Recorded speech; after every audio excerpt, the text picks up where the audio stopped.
Showbiz Snob, your daily showbiz update. May nanalo na. Yan nga ang naging say ni Franz Akim Aldover. Ang nasabi nga pong agent na pumunta kay Boss Toyo para ibenta o ialok ang nasabi nga pong sports car nitong si Daniel Padilla. Well, matapos nga ang ilang oras na announcement na ibinebenta nga ito, makikita ito sa Facebook page ni Franz Akim Aldover.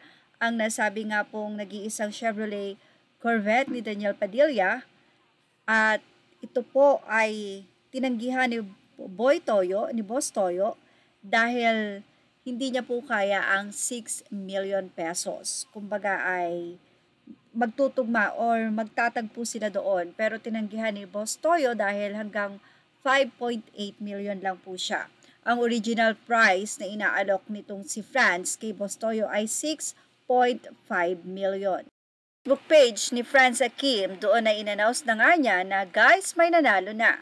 Tinawag pa niya na Tito Paldo ang nasabi nga pong bumili ng luxury car or sports car na ito ni Daniel Padilla. Nag-iisang Chevrolet Corvette ni Daniel Padilla sa niya sold and delivered to Angeles City, Pampanga. Thank you Brother Perks Gaming for trusting F2A cars. Nag-iisa lang yan bro, kaya sana ingatan and alagaan mo. Congratulations brother on your new sports. Enjoy and drive sale. Agents, you know what time it is? 20,000 kaya iparapol natin para sa lahat ng masisipag na nag-repost ng Corvette. Let's go Team F2A all the way up. Accomplish nga at ang nasabi nga pong sports car na sinakyan ni Daniel Padilla at nitong si Catherine Bernardo ay sold na.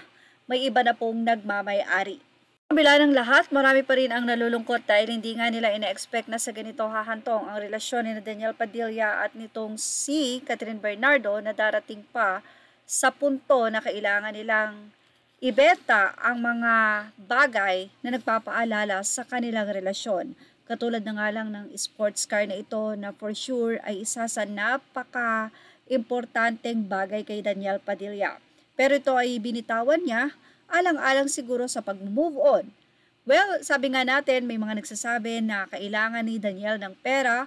May nagsasabi na ito ay pagmamay-ari ni Daniel at ni Catherine at dahil nga pareho silang gumastos sa luxury car na ito ay kinakailangan itong ibenta upang hatiin ang nasabi nga pong nagastusan at mapagbebentahan ito.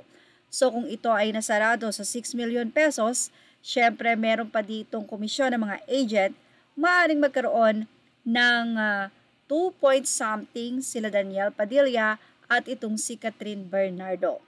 Well, ano po masasay nyo about dito na napakabilis nga matapos ang pagpunta kay Boss Toyo, agad-agad nabili ang luxury car na ito ni Daniel.